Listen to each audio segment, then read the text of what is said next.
Hey, ladies and gentlemen, it's William Bellamy. I'm back. I'm here to talk to you this evening about the election because there's some stuff that I just ran across today that kind of bears what we're talking about. And there's some other comments that I want to talk about with the election, with the different ways people are looking at it and some possible hypocrisy going on. So if you like what I have to say, do me a favor, like, subscribe, make a comment, share with your friends. If you don't like what I have to say, then hit dislike and tell me what you don't like about it, because we'll have a civil discussion. You may change my mind, but then again, I may change yours. Now, with that being said, we'll get into this. So, the Dominion voting software. It was an issue that came up in Atrium County in Wisconsin. As I've said before when I talk about this, all credit in the world to the election officials in that county. Once they identified the problem, they acknowledged the problem, they corrected the problem, they admitted the problem, and they told people about it so that things could be checked. The problem they found, when they went back and looked at it and corrected the results, it did change the results of an election for a representative. So, once again, there's these allegations out there that have to be investigated. There's possible issues that have to be investigated. But what I ran across today really made me stop and think about, everybody spent all this time talking about election security and foreign meddling in the election and the Russians and the Chinese. And did they attempt to meddle? Yeah, they did. I will bet your next paycheck that they did, as we do with theirs. Whether you want to admit that or not, we do. We have a whole portion of the CIA dedicated to that. It's called the political activities. And that's what they do. Just like the Russians and Chinese and North Koreans have theirs at will with ours. So we're no more innocent than they are. Now, with that being said, in December 2019, the issue of the Dominion voting software was actually brought up in a letter signed by some relatively unimportant members of the Senate and the House, like, I don't know, Senator Warren, Senator Wyden, Senator Klobuchar. If you notice, two of those were former presidential candidates, and Congressman Pocan, I'm not sure how to pronounce it, but they're all Democrats. And they actually sent a letter with issues about the software itself. Now, the fact that even Democrats acknowledged that there was an issue with the software, now that that issue has shown itself to be true, should we not go back and look at where these votes were taken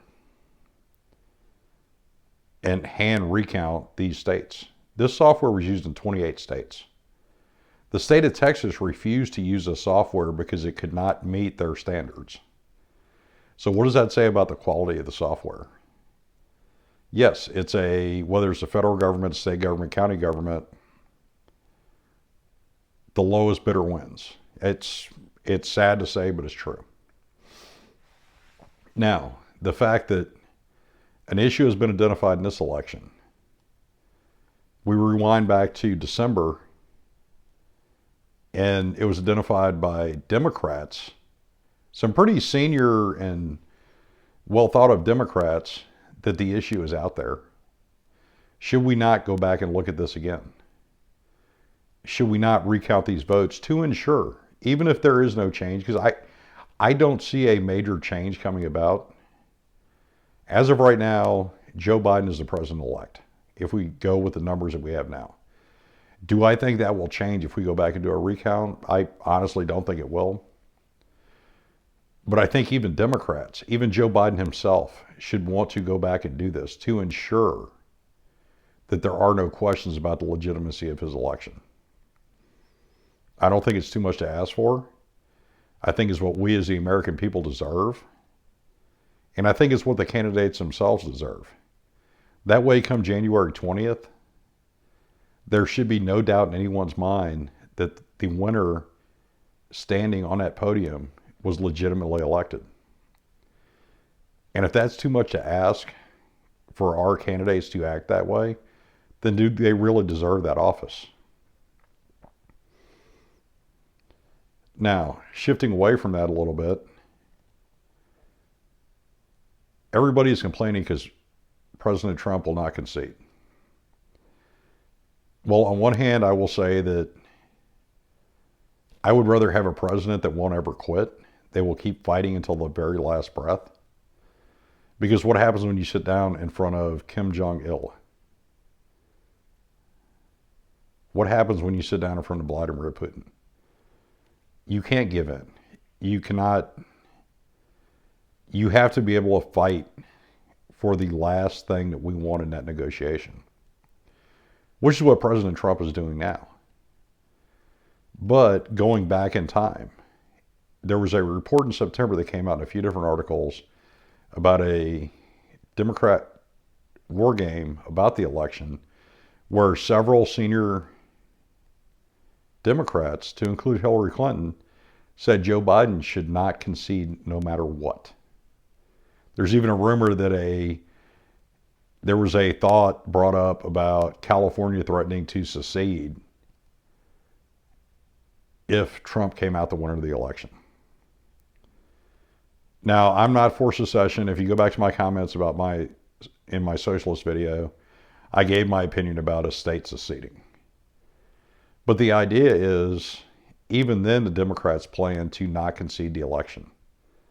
Well, now that Donald Trump is doing the same thing they plan to do, how is he doing something wrong? Is he not doing what's within his rights? Or is it hypocrisy because it's not a Democrat doing it, it's a Republican instead? I'm an independent. I'm not truly tied by any diehard lines to either party. I could give you a couple of Republicans and a couple of Democrats that I would actually vote for, and neither one of them was in the election this year. What I will say is, if you determine a plan where you refuse to concede, but you expect the other person to concede, that's considered being a hypocrite as far as I'm concerned. And maybe with 2020, between COVID and everything else that's going on, the riots, the political violence, okay, fine. The Constitution has a plan for what happens if nobody gets 270 electoral college votes. It's called a contingent election. And maybe that's what we go to. Maybe 2020 is the year we test fully every single system we have as a country. I'm not 100% okay with that solution because in the end, if it comes to that, somewhere between 71 and 74 million Americans are going to be disappointed and not accept the result. Now do the math. 74 million and 71 million equal 145 million. There's over 300 million people in the United States. The disappointment to me is that's less than half the population that voted. Less than half.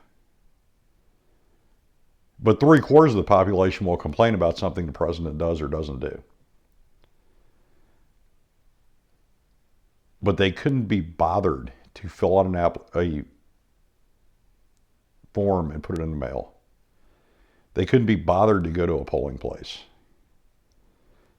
As an American, I find that extremely distasteful. I find it aberrant that we don't feel a need to fulfill a basic, I would say duty, but most people would just consider it a right. But they can't be bothered to go do that. So what happens, happens. And what I will say, if you're one of the greater population that couldn't be bothered to do it, then you have no right to complain about the result.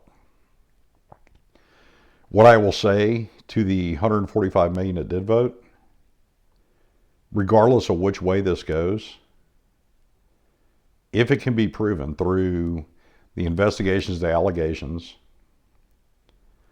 or through the contingent election. We accept the results as a nation. We accept the results as a united people. Transcend everything. Race, religion, region. We accept it. We accept our new president, regardless of who it is. And we move forward as a country in unity. And I think the first step for that is, whether there's recounts, whether it stands as is, whether it goes to contingent election, is President Donald Trump and Vice President or President-elect Joe Biden meet on a stage once that decision is made, and they shake hands on TV for the entire country to see, for the entire world to see. And the one that loses acknowledges it. They concede over a handshake. Wearing masks, of course, because of what's going on. But they do that as a sign of unity, of acceptance of what we are as a nation and what we should be. They represent to the entire American people what we should represent to the world. A united front for freedom and democracy. That's all I got for you tonight. If you like what I have to say, please like, subscribe, share with your friends.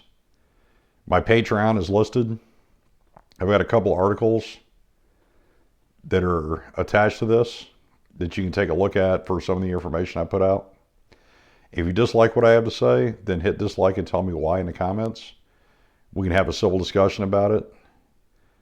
Like I said, you may change my mind, but then again, I may change yours. So, like, subscribe, share with your friends, make a comment. Let's get some good debate going about what's going on, even if you disagree with it. And everybody have a good, safe evening.